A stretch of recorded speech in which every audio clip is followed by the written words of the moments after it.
సమూయేలు మరి తన మాట కింద పడకుండా దేవుడు తనని తయారు చేసిన తర్వాత మరి దేవుడు సమూయేలుని ఆశీర్వదించి అతను పెద్ద అయిన తర్వాత మరి సమూయేలు ప్రజలను దేవుని వైపు సంపూర్ణంగా నడిపించడానికి 20 సంవత్సరాలు పట్టింది. 20 years. చూడండి, ఒక తరం వెనక్కి వెళ్ళిపోతే ఎంత కష్టమో.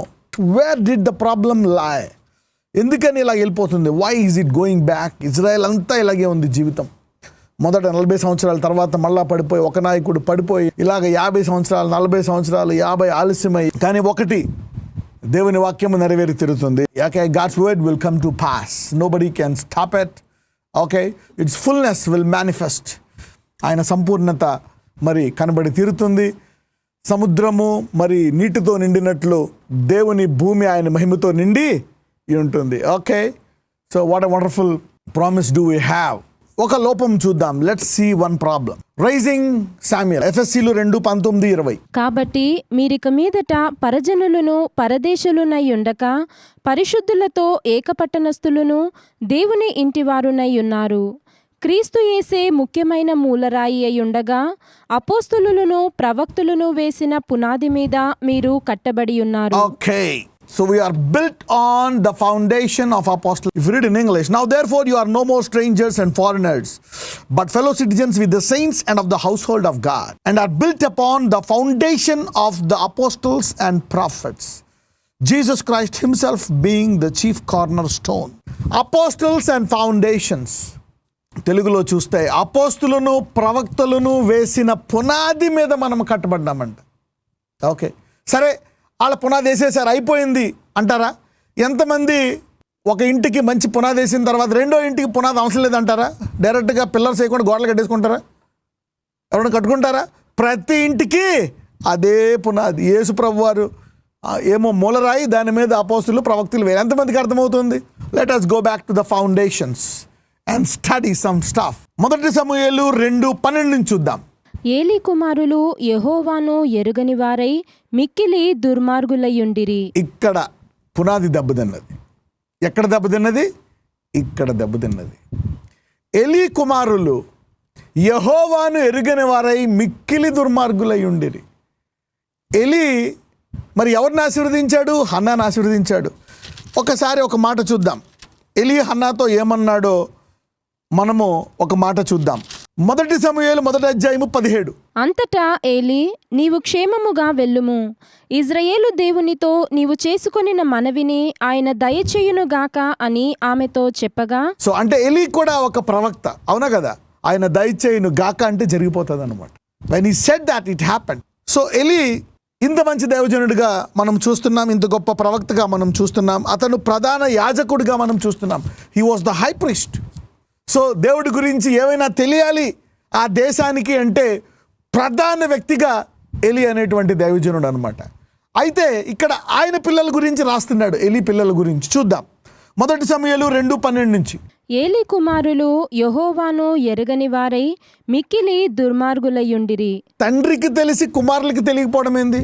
How can the fathers know and the children not know God? జనుల విషయమై యాజకులు చేయుచూ వచ్చిన పని ఏమనగా, ఎవడైనా బలి పశువును వధించిన మీదట మాంసము ఉడుకుచుండగా యాజకుని వారు 3 ముండ్లు గల కొంకిని తీసుకొని వచ్చి బొరుసులో గాని తపేలాలో గాని గూనలో గాని కుండలో గాని అది గుచ్చినప్పుడు ఆ కొంకి చేత బయటికి వచ్చినదంతయు యాజకుడు తన కొరకు తీసుకొనును. షీలోహుకు వచ్చు ఇజ్రాయేలీయులందరికిని వీరు ఈలాగును చేయుచూ వచ్చిరి. ఇదియుగాక వారు క్రొవ్వును దహింపకమునుపు యాజకుని పనివాడు వచ్చి బలిపశువును వధించువానితో, యాజకునికి వండించుటకై మాంసమిమ్ము, ఉడకబెట్టిన మాంసము అతడు నీ యొద్ద తీసుకొనడు, పచ్చి మాంసమే కావలెను అని చెప్పుచూ వచ్చెను. ఈ క్షణమందే వారు క్రొవ్వును దహింతురు. తరువాత నీ మనస్సు వచ్చినంత మట్టుకు తీసుకొని వచ్చునని వానితో ఆ మనిషి చెప్పిన ఎడల వాడు అలాగు వద్దు, ఇప్పుడే ఇయ్యవలెను, లేని ఎడల బలవంతము చేత తీసుకొందునను. అందువలన జనులు యెహోవాకు నైవేద్యము చేయుటయందు అసహ్యపడుటకు ఆ యవనులు కారణమైరి గనుక వారి పాపము యెహోవా సన్నిధిని బహు గొప్పదాయను. సో దేవుడు కొన్ని ప్రణాళిక పెట్టాడు అనమాట. దాన్ని అక్కడ తగిలించాలా, ముందు దాని యొక్క కొవ్వును దహనం చేయాలా, ఆ తర్వాత దాన్ని మీరు యాజకునికి ఇచ్చేయాలి. ఓకే, కొన్ని రూల్స్ పెట్టాడు అనమాట. దీన్ని ఇలాగ మీరు కాల్చాలా, ఇక్కడ దీన్ని తగిలించాలా, ఇలా వెయ్యాలా, ఈ ముక్కు ఇవ్వాలా అని. ఆ పద్ధతి ప్రకారం పోవాల్సింది పోయి వాళ్ళు వద్దు ముందే ఇచ్చేయండి అని వాళ్ళు ఇవ్వకపోతే లాగేసుకుంటున్నారంట. This is what is happening. అప్పుడు వాళ్ళకి అసలు దహన బలి ఇవ్వడం మీదే దేశానికి అసహ్యం పుట్టిందంట. ఒక వ్యక్తి తన కుమారులకు భయము చెప్పకపోవడం వల్ల, భయం చెప్పడం లేదు, అది కూడా చూద్దాం. Okay, one man. అలాగని ఇలి ఏమన్నా కామ్గా ఉన్నాడా చూద్దాం. 2వ అధ్యాయం 22వ వచనం చూద్దాం, 22 నుంచి 25 వరకు. ఎక్కడ పునాదులు పాడైపోయాయో మనం చూస్తున్నాం. Where are the foundations destroyed, we're now talking about that. చూద్దాం. ఏలి బహువృద్ధుడాయెను. ఇజ్రాయేలీయులకు తన కుమారులు చేసిన కార్యములన్నయూ వారు ప్రత్యక్షపు గుడారం యొక్క ద్వారము దగ్గరకు సేవ చేయుటకు వచ్చిన స్త్రీలతో శయనించుటయును మాట చెవిన పడగా వారిని పిలిచి ఇట్లనే. ఇంకా దారుణంగా ఏం జరిగిందంటే వాళ్ళు అక్కడ వచ్చేటువంటి మరి స్త్రీలతో కూడా పాపం చేస్తూ వచ్చారంట. రైట్ నెక్స్ట్ చూద్దాం. ఈ జనుల ముందర మీరు చేసిన చెడ్డ కార్యములు నాకు వినబడినవి. ఇలాంటి కార్యములు మీరెందుకు చేయుచున్నారు? ఇక్కడ దేవుడు మరి ఇల్లు అడుగుతున్నాడంట పిల్లల్ని, ఎందుకు ఇలా చేస్తున్నారు అని. నా కుమారులారా, ఇలాగు చేయవద్దు. నాకు వినబడినది మంచిది కాదు. యెహోవా జనులను మీరు అతిక్రమింపచేయుచున్నారు. చూడండి, యెహోవా జనులను మీరు అంటే సైతానుడు ఎక్కడ కొడుతున్నాడు? సైతానుడు ఏదైనా బిల్డింగ్ పడగొట్టాలి అంటే ఎక్కడ కొడుతున్నాడు, ఎక్కడ దెబ్బతీస్తున్నాడు? పునాది. He want to hit at the foundation. తర్వాత ఇతని తరాన్ని మారుద్దాం. You see that he is hitting the prophetic foundation. ఒక తరాన్ని లేవనెత్తడానికి 50 నుంచి 100 ఏళ్ళు పడుతుంది. ఆ తర్వాత ఒక తరం పాడైపోతే మళ్ళీ ఆ తరాన్ని బాగు చేయడానికి ఎంతకాలం పడుతుందో చూడండి. 1 Samuel 2:24. Let's read. నా కుమారులారా, ఇలాగు చేయవద్దు. నాకు వినబడినది మంచిది కాదు. యెహోవా జనులను మీరు అతిక్రమింపచేయుచున్నారు. నరునికి నరుడు తప్పు చేసిన ఎడల దేవుడు విమర్శ చేయును గాని ఎవరైనా యెహోవా విషయములో పాపము చేసిన ఎడల వాని కొరకు ఎవడు విజ్ఞాపనము చేయును అని. అయితే యెహోవా వారిని విజ్ఞాపనము చేసేవాడే తప్పు చేసేస్తే, పునాదే పాడైపోతే నీతిమంతులు ఏం చేస్తారు? when the foundations are destroyed, what can righteous do? So I'm teaching mothers how to give birth to Samuel. సమూయేలుని కండమే కాదు, సమూయేలుని పెంచడం కూడా తెలియాలి తల్లులకి, తండ్రులకి. not just giving birth to Samuel but to raise Samuel. You see how the devil attacks? 25. నరునికి నరుడు తప్పు చేసిన ఎడల దేవుడు విమర్శ చేయును గాని ఎవరైనా యెహోవా విషయములో పాపము చేసిన పునాదే తీసేస్తే ఎవడు విజ్ఞాపన చేస్తాడు? పునాది మార్చడం సులభమా?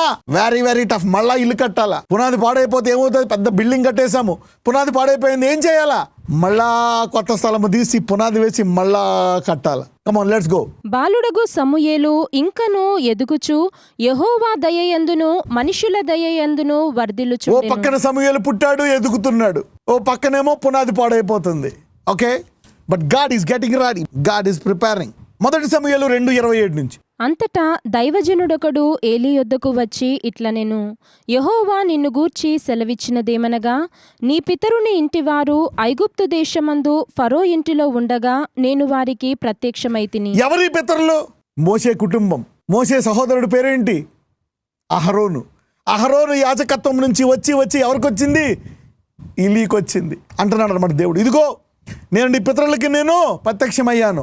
అతడు నా ముందర ఏఫోదును ధరించి నా బలిపీఠము మీద అర్పణమును ధూపమును అర్పించుటకై నాకు యాజకుడగునట్లు ఇజ్రాయేలు గోత్రములలో నుండి నేనతని ఏర్పరచుకొంటిని.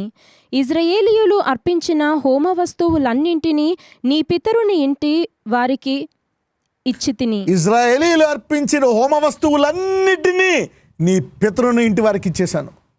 ఆల్ హోలీ పవర్ఫుల్ స్టాఫ్ నాకు మధ్యలో ఉండడానికి పవర్ఫుల్ నీకు ఇచ్చేసాను అంటున్నాడు. Let's continue. నా నివాస స్థలమునకు నేను నిర్ణయించిన బలి నైవేద్యములను మీరేలా తృణీకరించుచున్నారు? మిమ్మును క్రొవ్వుబెట్టుకొనుటకై నా జనులగు ఇజ్రాయేలీయులు చేయు నైవేద్యములలో శ్రేష్ఠ భాగములను పట్టుకొనుచు నాకంటే నీ కుమారులను నీవు గొప్ప చేయుచున్నావు. కానీ ఇక్కడ దేవుడు ఎవరి మీద నిందేస్తున్నాడు? ఎలీ మీదే నిందేస్తున్నాడు. నాకంటే నీ కుమారులను నీవు గొప్ప చేయుచున్నావు. నేను చెప్పాను, what is the problem? Pride. మనం ఏమనుకుంటాము? అన్నిటికంటే పెద్ద సిన్ అడల్టరీ అని, వ్యభిచారం అనుకుంటాం. ఓకే, దొంగతనం చిన్న ఇలాగన్నీ కేటర్ ప్రకారం వేసుకుంటాం. చిన్న అబద్ధం ఆడడం అనుకుంటాం, అది లైట్ అనుకుంటాం. కానీ ఈ అన్నిటికి మూలం ఎక్కడి నుంచి వచ్చింది? Pride. The devil wants to pollute the system. Let's read. నీ ఇంటివారును నీ పితరుని ఇంటివారును నా సన్నిధిని యాజకత్వము జరిగించుదురని యెహోవా ఆజ్ఞ ఇచ్చియున్నను ఇప్పుడు అది నా మనస్సునకు కేవలము ప్రతికూలమాయనని ఇజ్రాయేలీయుల దేవుడైన యెహోవా సెలవిచ్చుచున్నాడు. ఇంత జరుగుతుంది, ఇదంతా ఇలా జరిగింది, this is all bad. Okay, అయితే ఇక్కడ దేవుడు నింద ఏమేశాడు? నీవు నీ పిల్లలను నాకంటే పైన నీ పిల్లల్ని చేశావని. ప్రైడ్. అంటే దేవుడు ఏం చూస్తున్నాడు అక్కడ? పాపము చోట్లే, వాళ్ళు చేసిన వ్యభిచారాన్ని చోట్లే, లాక్కోడ్డం చోట్లే. దేన్ని చూస్తున్నాడు? వారిలో ఉండే మూల తప్పుని దేన్ని చూస్తున్నాడు? గర్వము. So God is seeing the pride. So if the devil, సైతానుడు పునాది పాడు చేయాలంటే వారిలో ఏం పెట్టాడు? ఎలీలో ఏం పెట్టాడు? గర్వం పెట్టాడు. తన పిల్లలని దేవుని కంటే హెచ్చుగా చూస్తున్నాడు. The same problem. The word is coming in a serious way to really change the foundations. అంటే దేవుడు పునాదులను మార్చడానికి సిద్ధంగా ఉన్నాడా లేదా? Yes, this is what is planning to bring back the foundations. అంటే ఇక్కడ ఆ తప్పు ఈ తప్పు కాదు, ఇక్కడ అసలైన మూలము ఏం కనపడుతుంది? గర్వం, ప్రైడ్. 1 సమూయేలు 3:13 చూద్దాం. తన కుమారులు తమ్మును తాము శాపగ్రస్తులనుగా చేసుకొనుచున్నారని తానెరిగియు వారిని అడ్డగించలేదు గనుక అతని ఇంటికి నిత్యమైన శిక్ష విధింతునని నేను అతనికి తెలియజేయుచున్నాను. ఇక్కడ ఇలి వార్నింగ్ ఇచ్చాడా లేదా? వారికి ఇచ్చాడు.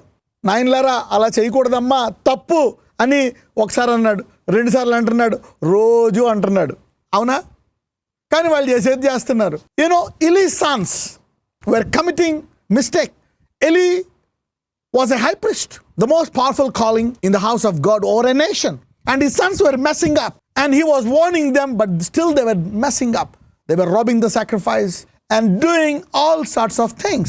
Now Eli was just talking to them, say, no my son, no. Kani దేవుడు ఏమంటున్నాడు? But what is God telling? Eli, you are not doing anything. Let's read again. For I have told him that I will judge his house forever for the iniquity which he knoweth, because his sons made themselves vile, and he restraineth them not. తన కుమారుడు తమ్మును తాము శాపగ్రస్తులుగా చేసుకొనుచున్నారని తాను ఎరిగి వారిని అడ్డగించలేదు గనుక. అంటే దేవుడు ఏం చేస్తున్నాడు? ఇలి అడ్డగించలేదంట. What is that? What does it mean? కానీ దేవుడు నింద ఎవరి మీద వేస్తున్నాడు? ఇలి మీద. But God is now finding fault on Eli. Eli's 2 sons are messing with the sacrifice, and the people are hating the sacrifice because the priest sons, the main calling, they are messing up with God. And God is even telling, if the foundations are destroyed, what can the righteous do? So the devil is attacking the foundation. The foundation is pride.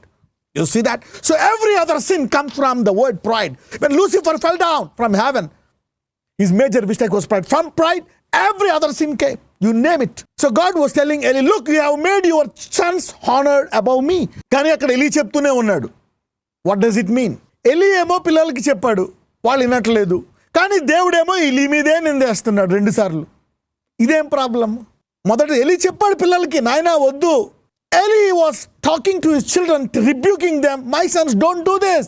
If people like you do it, who will pray for you?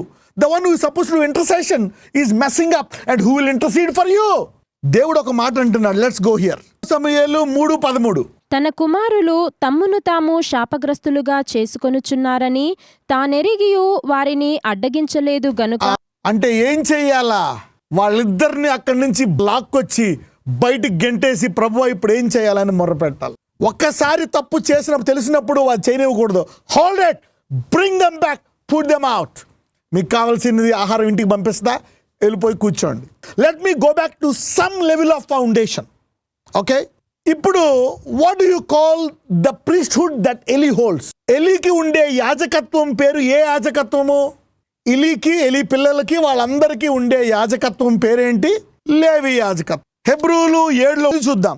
మరియు లేవి కుమారులో నుండి యాజకత్వము పొందువారు తమ సహోదరులు అబ్రహాము గర్భవాసము నుండి పుట్టినను. లేవి కుమారులలో నుండి యాజకత్వం పొందుగారు. అసలు యాజకత్వం ఎక్కడి నుంచి ఆరంభమైంది? లేవి కుమారుల నుంచి ఆరంభమైంది.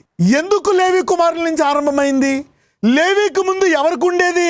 అహరోను వంశస్థులకు ఉండేది. ఓకే, మోషే సహోదరుడికి. లేవి కుమారులకి ఎలా షిఫ్ట్ అయింది? ఆల్రైట్, ఇప్పుడు ఎక్కడి నుంచి చూద్దాం? ఇప్పుడు 9 చూద్దాం. అంతేకాక ఒక విధమున చెప్పిన ఎడల 10వ వంతులను పుచ్చుకొను లేవీయు అబ్రహాము ద్వారా దశమాంశములను ఇచ్చెను. ఓకే, 11 చూద్దాం. ఆ లేవీయులు యాజకులయుండగా ప్రజలకు ధర్మశాస్త్రమియ్యబడెను గనుక ఆ యాజకుల వలన సంపూర్ణ సిద్ధి కలిగిన ఎడల అహరోను క్రమములో చేరిన వాడని చెప్పబడక మెల్కిసెదెకు క్రమము చెప్పున వేరొక యాజకుడు రావలసిన అవసరమేమి? Now, Levitical priesthood, the Levites, the sons of Levi, actually the priesthood was given to Aaron, which was called an Aaronic priesthood. Aaronic priesthood was parallelly shifted to Levitical priesthood. Why was it shifted to Levitical priesthood? Why is it being called as a Levitical priesthood? So we will trace back. So Eli, what was Eli holding?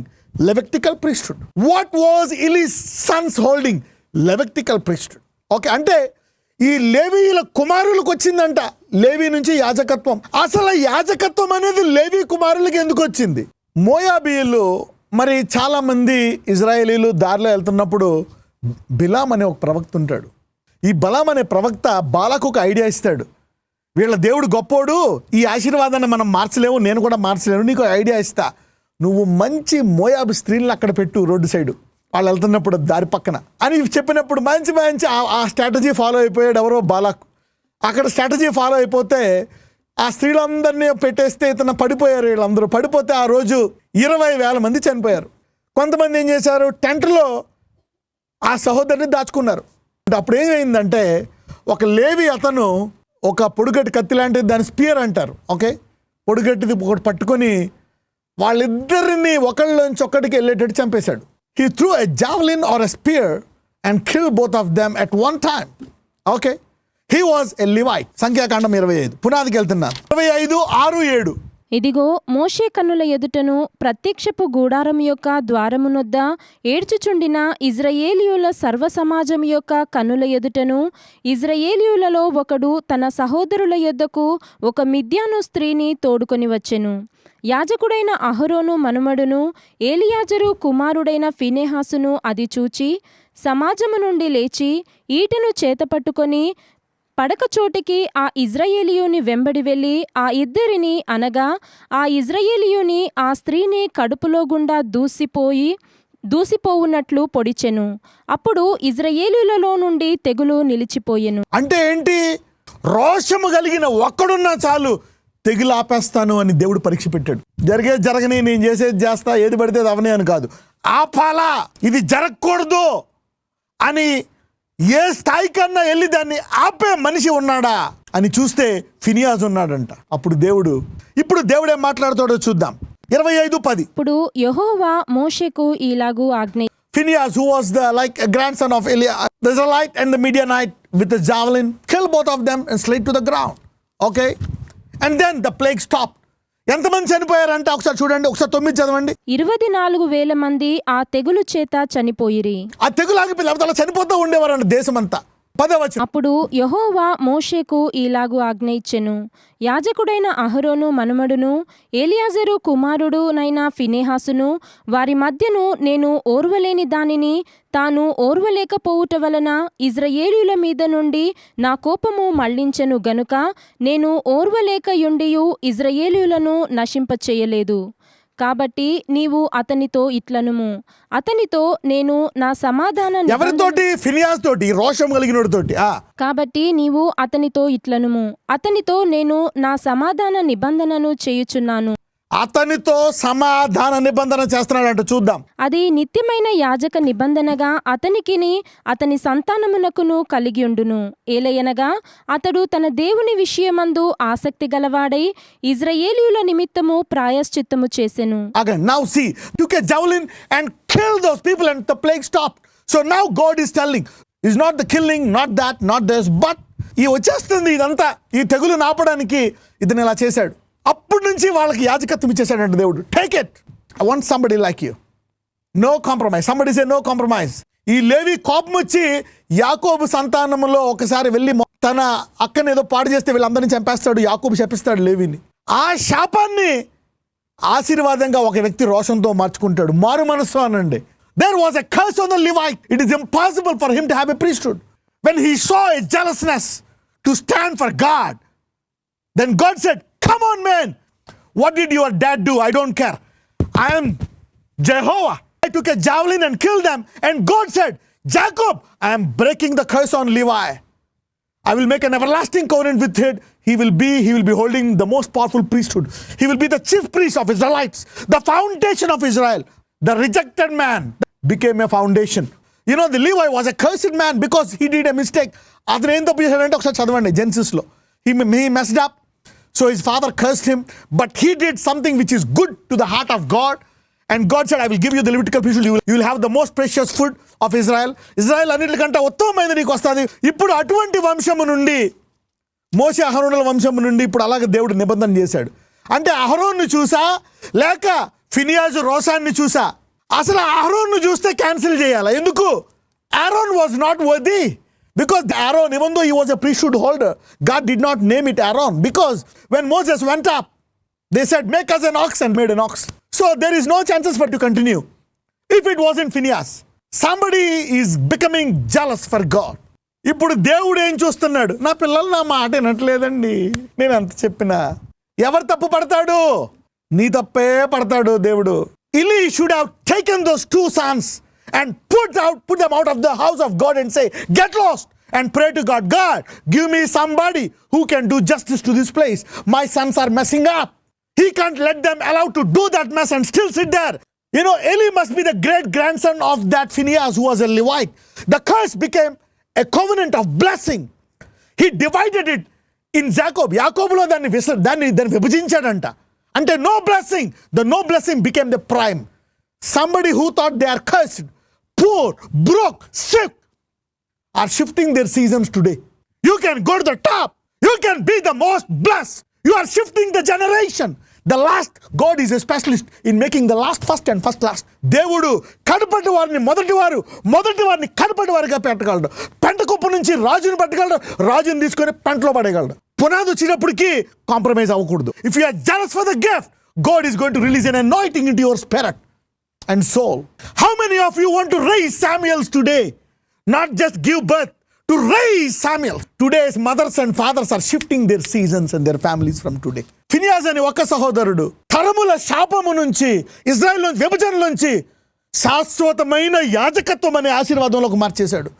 ఈరోజు మీ యొక్క jealous nature, ఈరోజు మీకుండేటువంటి నా పిల్లల్ని దేవునిలో పెంచాలా అనేటువంటి రోషము నీ ఇంటికి తరాల ఆశీర్వాదాన్ని తీసుకొస్తుంది. నజరేయుడైన యేసయ్య ఈరోజు నీ ప్రజలకు నీ వాక్యాన్ని బోధించావు. ఎలాగ సమూయేలుని కనడమే కాదు, మా బాధలని నీకు చెప్పుకోవడమే కాదు, ఆ సమూయేలుని కన్న తర్వాత ఎలా రోషముతో పెంచాలా, అటు ఇటు తిరిగిపోయి ఏ గాలికి పడితే గాలికి కొట్టుకుపోయి కాంప్రమైజ్ అవ్వకుండా రోషము కలిగి జీవించేటువంటి కృప ఈరోజు నీ బిడ్డలందరికీ దయచేయమని నజరేయుడైన యేసయ్య ప్రార్థిస్తున్నాము తండ్రి. ఆమేన్.